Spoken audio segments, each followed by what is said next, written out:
Welcome to the Bank Marketing Show, the podcast that engages and informs you for success in today's marketplace.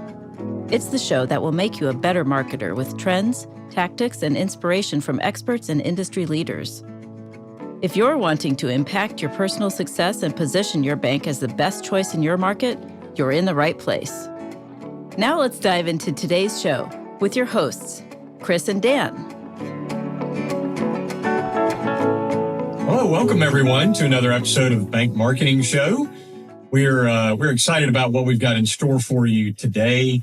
A really outstanding guest that is going to bring a lot of great information and I think resource to you regardless of your bank or your business. So hang on for that, and I'll toss it over to my co-host Dan. How are you, Dan? I'm good. How are you doing? Great. Good. Well, today we have a great guest. Welcome, Allison McCutcheon, to the show. Thanks. Allison is Chief People and Strategy Officer at Largely, a really cool video platform for HR and talent teams, and kind of trying to change the way companies and banks do hiring and finding great talent. So excited to have her today. She's how long have you been at Largely now?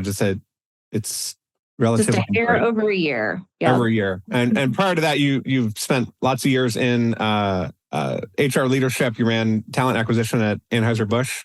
I'm also excited to have a fellow St. Louisan on this podcast. I think this is the first time that's happened. Yep. So welcome to the show. Wonderful to be here. Thanks, Dan. Thanks, Chris. Glad to have you, Allison. So let's start with, you've been doing the recruiting, talent acquisition stuff a long time. And I know you've worked with banks, we work with banks, like a lot has changed, a lot has changed in hiring, and there's been kind of staffing, I don't know if it's staffing crises, but there's been a lot of, it's been a lot harder for banks to hire in the past couple of years. So let's start a little there and talk a little about how hiring has kind of changed in the last couple of years, and where we're at now, kind of a year or two post-pandemic.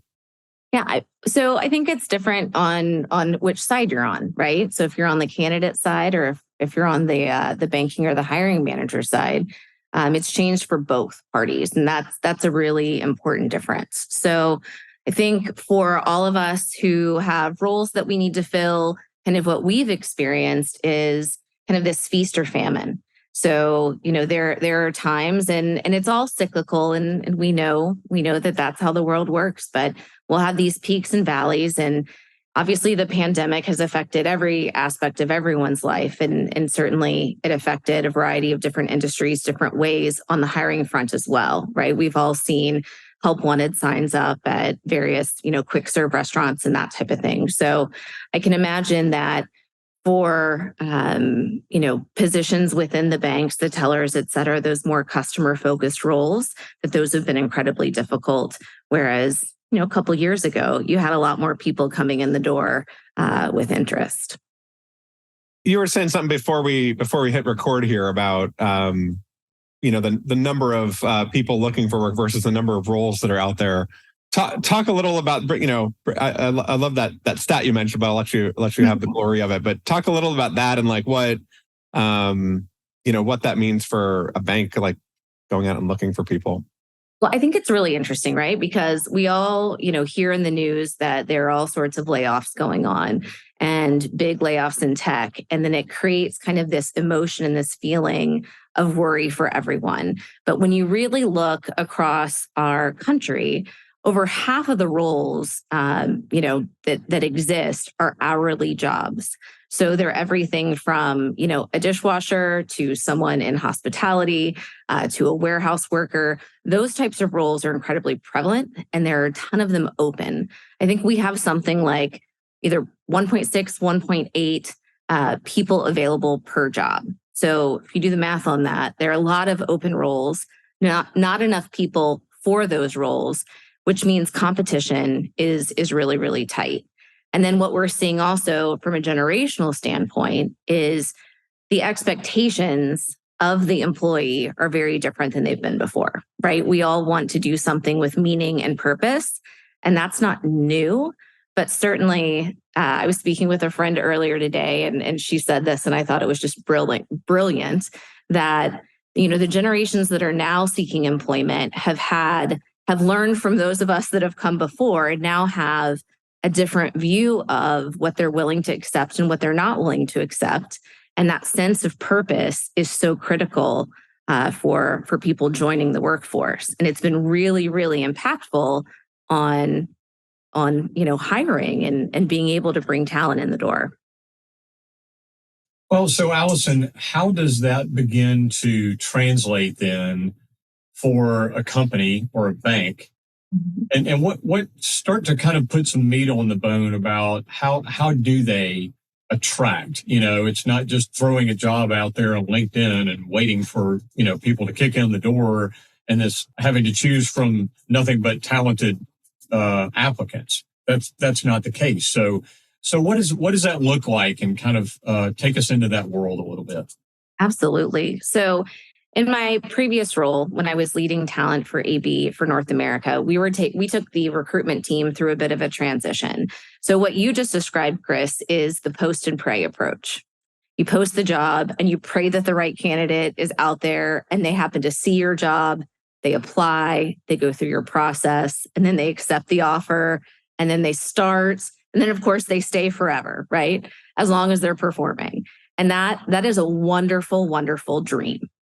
And I think some people have had success with that throughout their career. I mean, I certainly have. Back when I started a very, very long time ago, that was what you did. But now we really have to transition and focus on sourcing and selling. So going out there, I had a VP once who said to me, well, how do I know, Allison, that this is really the best of the best, this slate of candidates that you're presenting to me?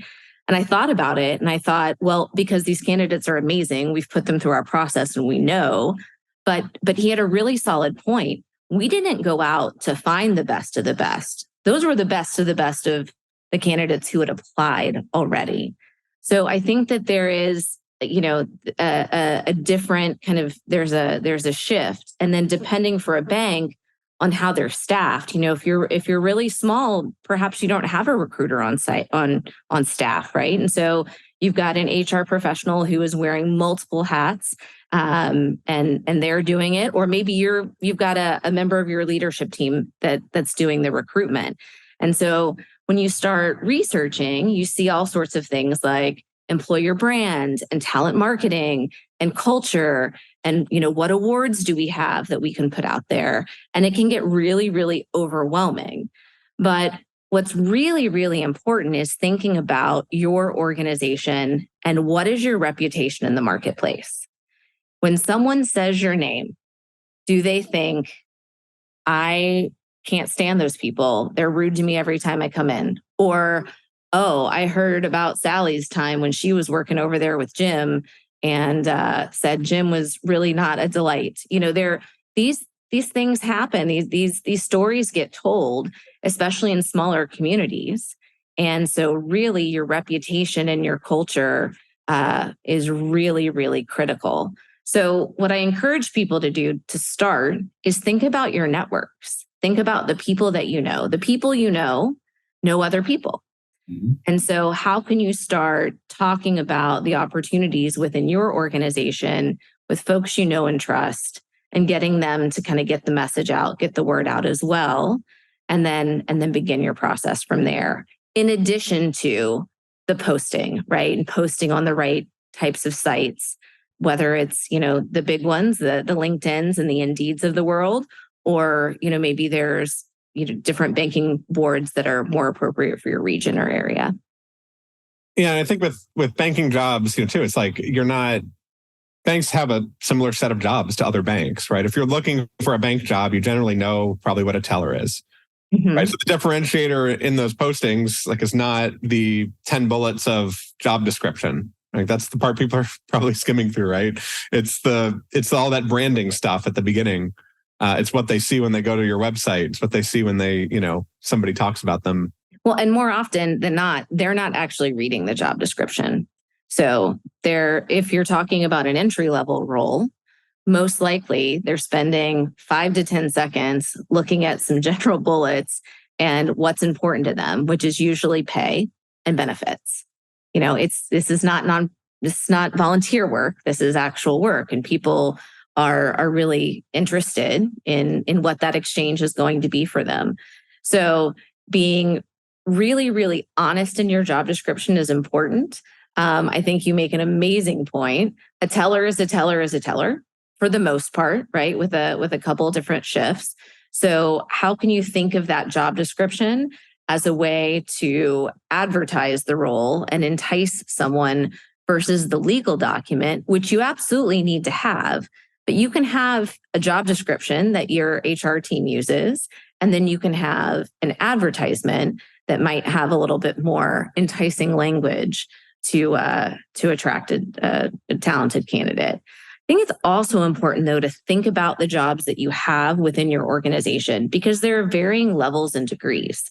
So there are entry-level roles, there are senior roles, and you really need to unpack. For the longest time, we have used degree, we have used, years of experience as these differentiators on whether someone was qualified for a job or not.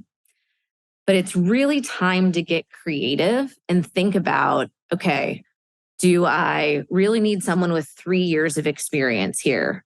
Or will 1 year work? Or can I bring someone in that has transferable skills?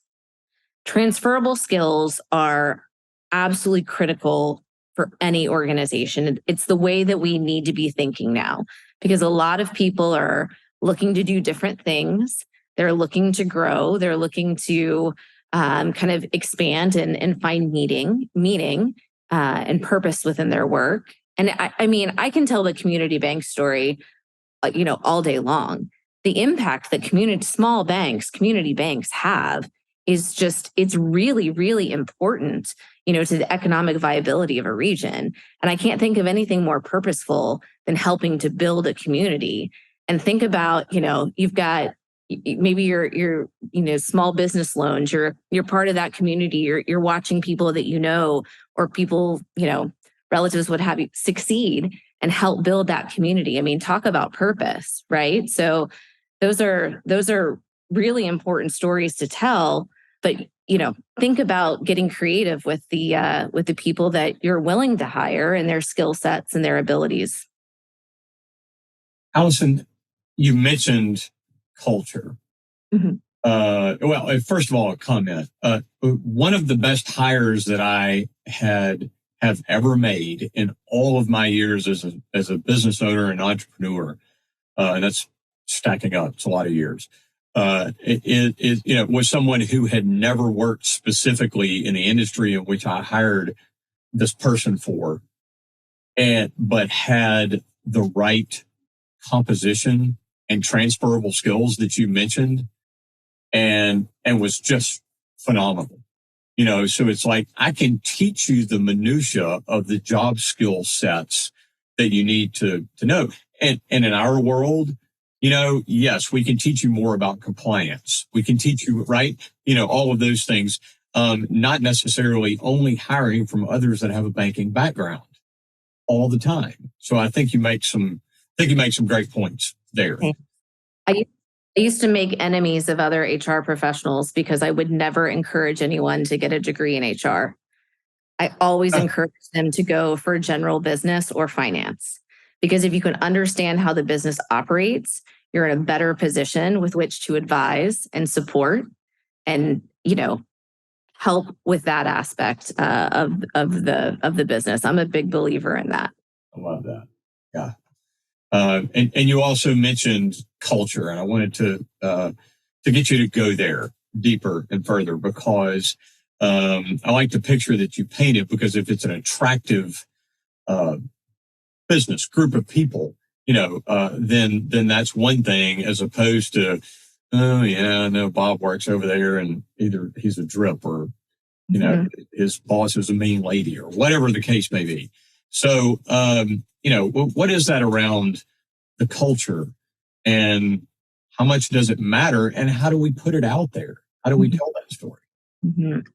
So I think culture matters more than really anything else, right? And it's your reputation, it's your standards of behavior that you accept within your organization. It's how people can expect to be treated. It's how people can expect to know what's going to happen. And as human beings, we all want to know that. I mean, there are many spontaneous among us, but for the most part, especially from a work perspective, and in finance and in banking, I feel like this personality type does exist, that you really like to know what's going to happen and what to expect. I think what sometimes we forget when we talk about hiring and when we talk about recruitment and just business in general is at the end of the day, we are all human beings and we all want to be treated with dignity and respect. And we all want to have a positive work environment. No one ever even the nastiest people don't really want to work in a nasty environment. They just don't, right? They're dealing with something else that's causing that behavior.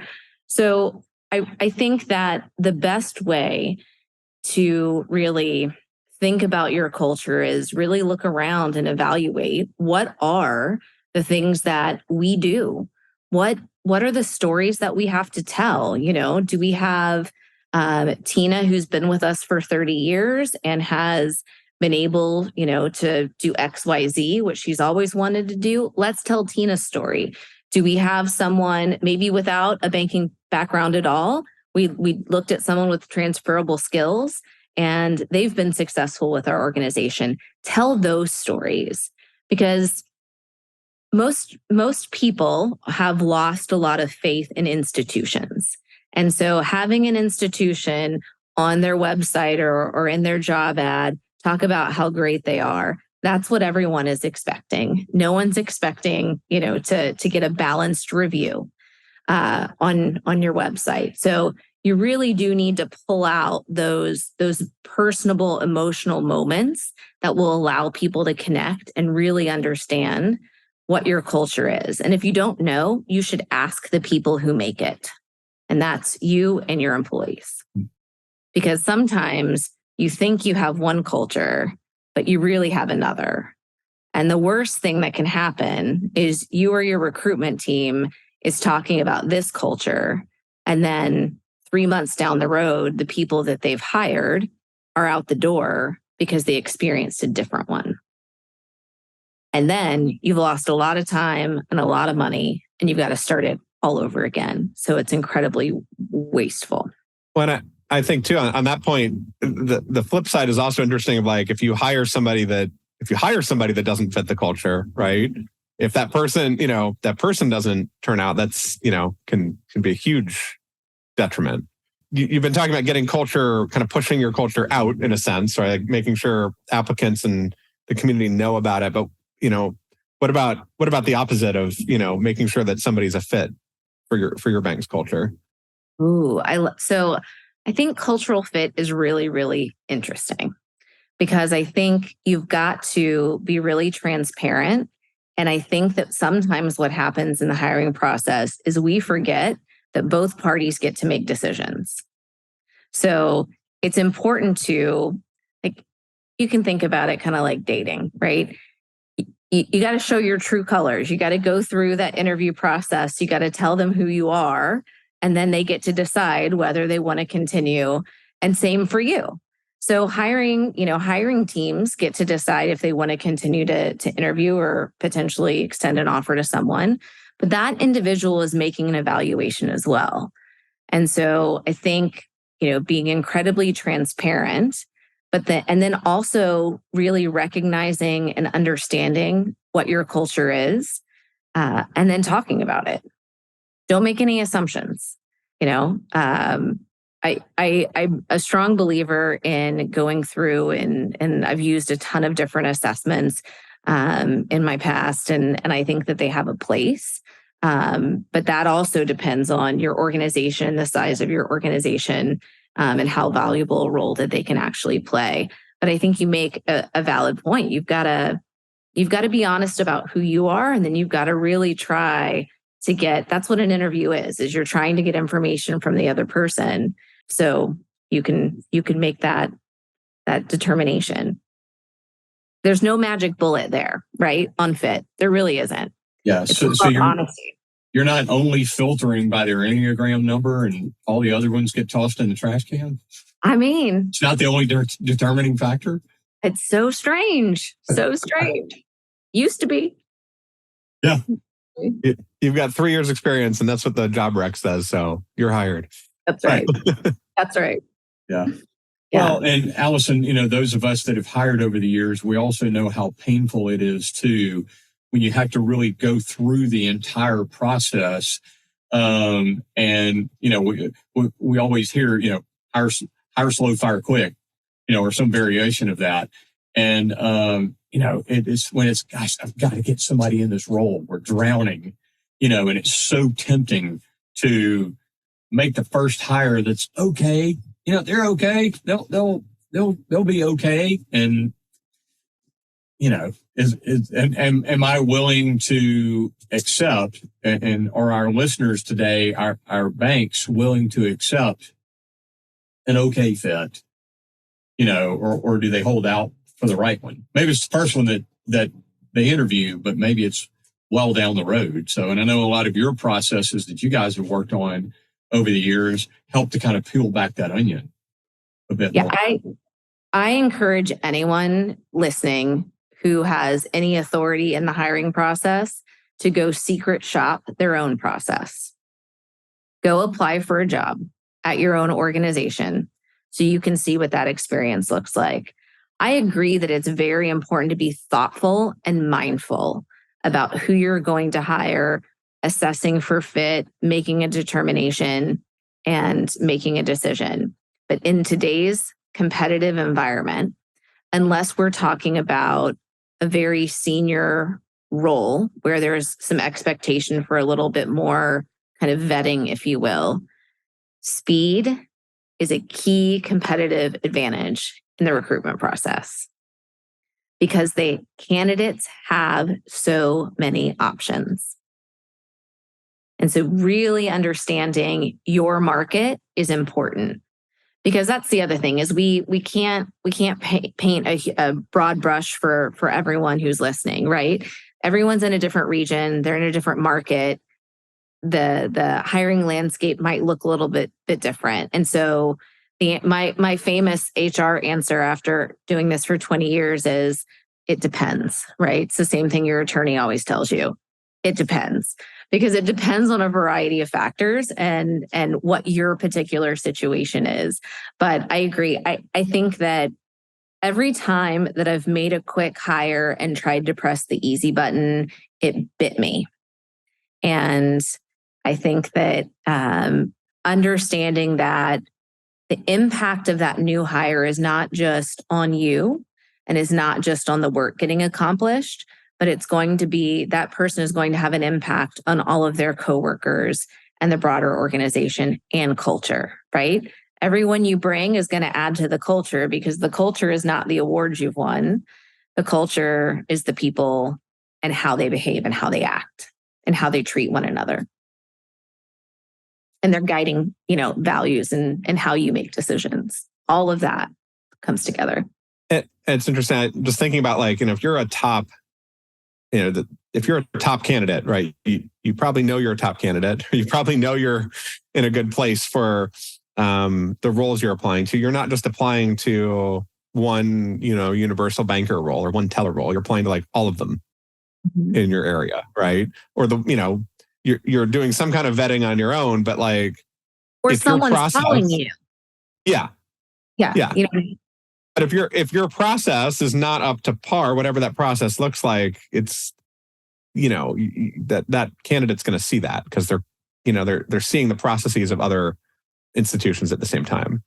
For sure. And it does two things, right? One, it can reflect on the recruitment team and how maybe overloaded they are or under-resourced, but it reflects on how you treat people, which is an extension of your culture. How you treat your candidates tells them how they can expect to be treated as an employee.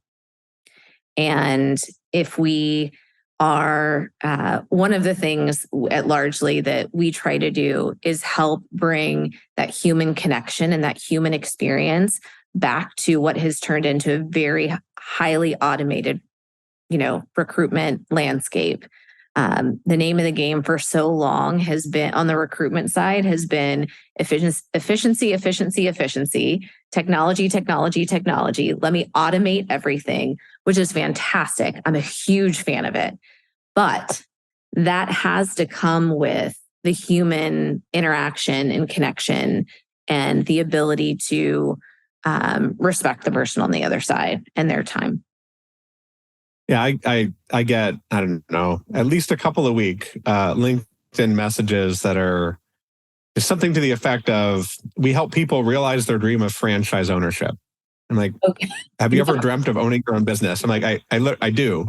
Like, you're not looking at my profile. This is automated, and it comes through, and there's, that's a specific example for the way my LinkedIn profile is set up. But if you're in banking, like the same thing happens, and you can clearly, everything's so automated, you can clearly tell when it is. But the flip side is you can clearly tell when it isn't, when somebody's actually paying attention. And you can be honest. That's, I think, right? A good way for. Yeah. Just be honest about it. Here's what's going to happen. That's what I tell every single one of our clients. Tell people exactly what they can expect from your process. Say to them, thank you so much for applying. We understand that you took time to complete the application, submit your resume, you found us, you did some research. We really appreciate that. We will respond to you within 72 hours of your application. You will hear from us. Or conversely, we look at I have a client who does this, and I think it's just beautiful. They say, we look at every single application that comes in the door. Because of that, you probably won't hear from us for a week. And I think that, as humans, we all just want to know, just tell me what to expect so I can understand. And so when people do that, I think it has just a tremendous effect on whether, they're wanting to stay in that process with you or not. Because a lot of people self-select out based on how they're treated in the recruitment process. I think that stuff is so important. Allison, are there any other kind of key mistakes that banks and other companies that are trying to recruit and hire that you see them make on a repeated basis? Oh, yes. I'm trying to think of my biggest pet peeve, narrow it down a little bit. I think it's the lack of visibility and the lack of communication. That is the biggest pain point. And it's the biggest pain point for the candidate. And it's also a huge pain point for a recruiter or a hiring person, right? Because you've got to get to something. I mean, think of how we feel when we've got a to-do list, or we know we've got to call someone back, or we need to make a decision. Like there's stress in that. And so I think that communicating clearly, communicating honest expectations can really go a long way, because we all know no one's going to be able to hire 10 recruiters tomorrow, like especially not in this climate. But really focusing on that initial communication and setting expectations, I think, takes care of that.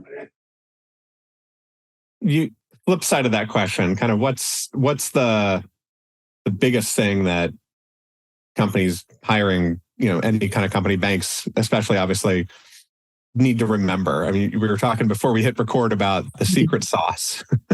Oh, yes. Kind of leading in there. Transferable skills, right?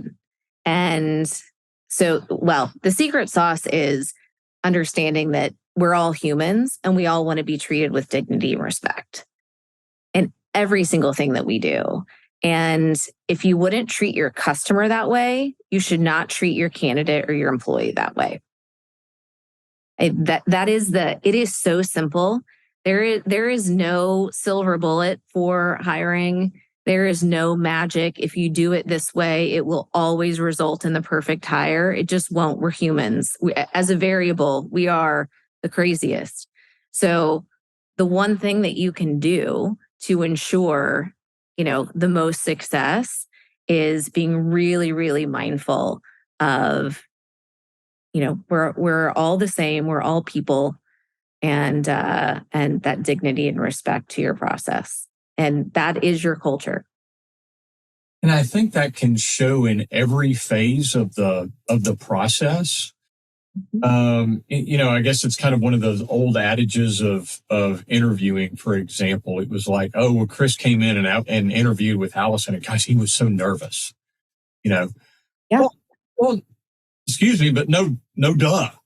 Well, right. Because if I really want this job, and I know this job would probably be a good fit for me. It's also a big step up the ladder. It's whatever, the kind of the whole criteria of what that is.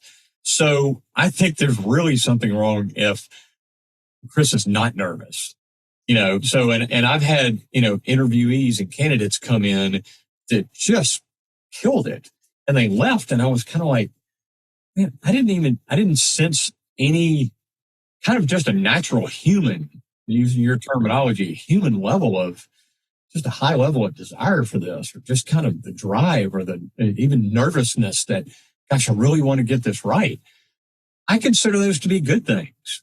Mm-hmm. Show me some passion. Show me some, even if you are kind of sweating a little bit and there's kind of, a little bit of angst about it, not overly so, but when you agree, it's that humanness in every aspect of the process. And I like what you're saying is even the company showing your humanness. Yes. We're all people, right? Except for the ATM machine. So, when you think about it, we've got to understand that some people are going to present really nervous and it's going to show. Some people are going to be cool as cucumbers and you might not see any of those nerves, but we all have different ways of demonstrating our emotion and how we're feeling in that moment. But, to your point, it's all about treat people how you want to be treated. I mean, we learned it in kindergarten, hopefully preschool. Hopefully we're still practicing it. That's it. Well, so talking about humanness and treating people with respect and making connections. You mentioned largely the startup you're working for now, and that's kind of the big focus, right? Is how do you change the recruitment process for that? So talk a little about kind of Largely's mission and where that idea came from and what you're working on there. Sure. No, thanks. So I actually was Largely's first customer before I became their chief strategy and people officer. So I was approached by the team, and at the time they were really focused on videos on job descriptions, on really helping companies showcase their culture, tell their story, take the words off the page. We're all on our phones scrolling through Instagram and TikTok, whether we admit it or not. You can spend a lot of time down those tunnels. We're used to consuming content in 30-second or less videos. And so it's time for us to really describe our roles a little bit differently. And so that's how everything got started. And I decided to join the team. They are all brilliant and fantastic. And so I took a huge leap and joined this startup so we could start to really build out a platform that focused on creating connection and helping build transparency for individuals. And it really has evolved a bit. We started on the talent acquisition side solely, thinking about nothing but the recruitment process. So how do you attract people? Grab videos from all different members of your organization to really tell their stories, which highlights your culture, right? Which is magic. And then deploy that content in the right spaces, whether it's on your website. We really encourage organizations to use this content throughout the recruitment process to communicate what people can expect, to also bring other people into the process. You oftentimes don't get an opportunity to interview with your peers or your future peers, but being able to see what that work dynamic is, talk about assessing for fit right there. Person can say, oh, I think Chris is great, but that Dan guy, I don't know about him. So, you really, you offer kind of this window beyond what you can find out on the internet. So we think that that's really, really important. And so we've evolved a bit to really an internal communications experience as well. So we had clients who just started using largely in a variety of different ways. They used it for their open enrollment. So instead of, you give 30 different presentations to people about their benefits and what's changing, and half the time the people that are in the room need to communicate with someone in their family about all of those changes, and they don't remember. They just got the paperwork or the website. And so, it's a way to really, communicate a little bit more broadly out, through all different aspects of the employee journey. And it has been really, really amazing to watch these companies just continue to embed this transparency and connection throughout their organization. And it does something for their culture too, right? It helps to reinforce who they are, and it helps to, just kind of showcase and bring people together from different departments or different regions or different areas too. Yeah, I'm as you were talking, I was thinking about like all the jobs I've applied for in the past where you just don't know. It's the words on the paper, the bullet points of the job description are the only things you really know. And just having that human touch would help. I'd probably have applied for more jobs. Applied for some more jobs that had a great charismatic, easy to get along with sounding person versus and maybe not applied for others that don't, or just not, you can kind of sense the cultural fit, either being good or bad. And I imagine you get a better talent pool out of it. Or you Absolutely. Get better. Yeah, it's attractive or it's not. It's yeah. Especially when, Allison, as you said early on, that if there are lots of options out there, which are the ones that the better talent is going to be attracted to.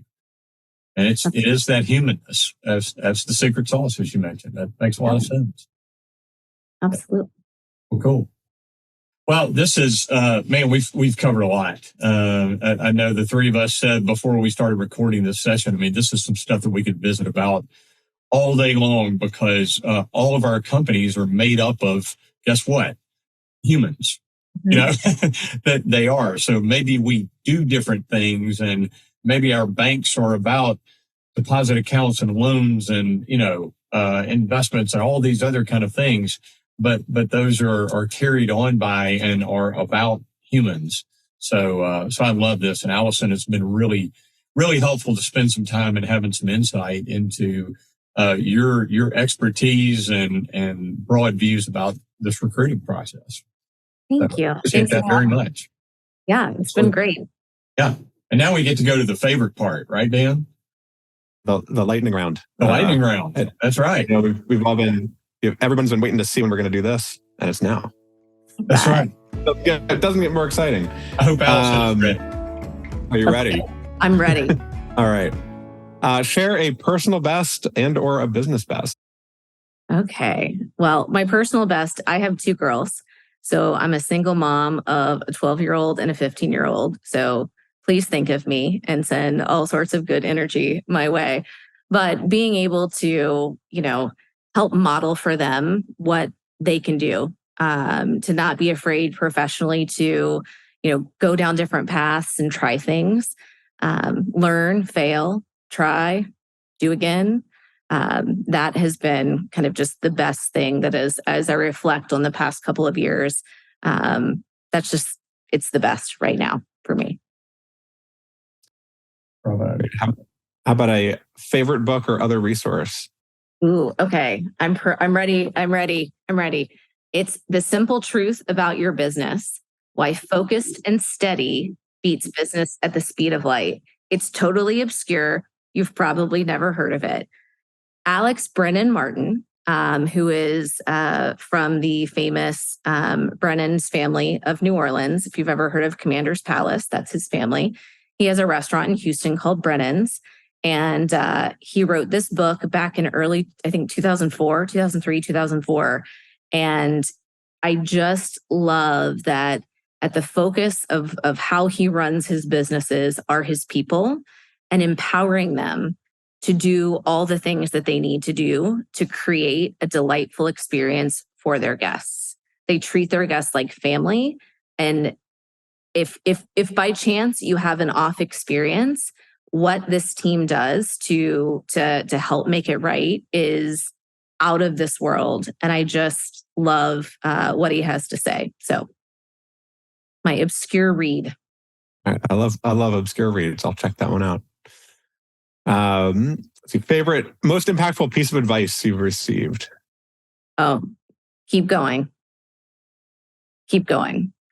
You know, we're all going to have great days and we're all going to have bad days and we're going to make mistakes and we're going to win and we're going to lose, but keep going. That's great.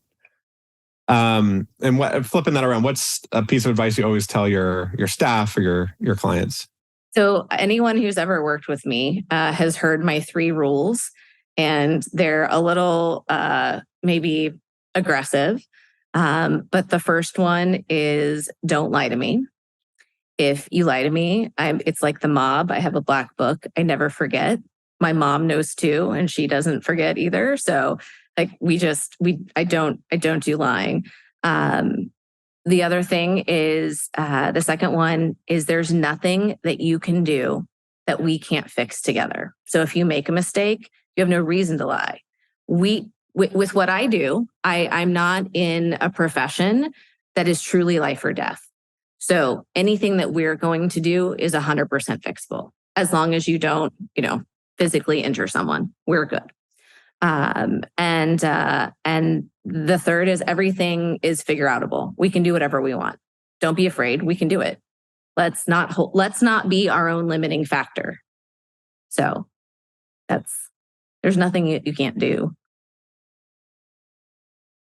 Great. That's letting that sink in for a second. That's great. I know. I can't wait to get those out of the notes. Those are great ones. They're a lot, but they've been effective. Well, and we saved the softball for the last question here. So if people are still listening to this point, which hopefully they are, you're probably pretty interested. If you're thinking about recruiting, you have some oversight over recruiting.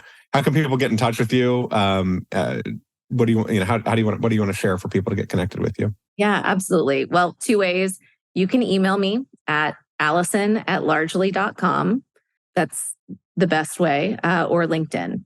But I definitely, in my inbox, will get my attention a lot faster than in my LinkedIn inbox, because I will also wade through the franchisee messages. So go ahead and email me directly. That'd be great. Would be happy to connect. Great. We'll throw those in the show notes. Well, this has been amazing. Really insightful. Got me thinking. I love your rules. And thank you so much for coming on the show. This is great. Thanks so much for having me. It's been great chatting. Yeah, you put some really great information and content around all of this, Allison. So we really appreciate it. Oh, thank you. It's a pleasure. You got it. Thanks for joining us. To go deeper or get access to some of the valuable nuggets from today's show, go to bankmarketingshow.com. There you'll find episodes, links to resources, and much more. Be sure to subscribe wherever you find your podcasts. And join us next time.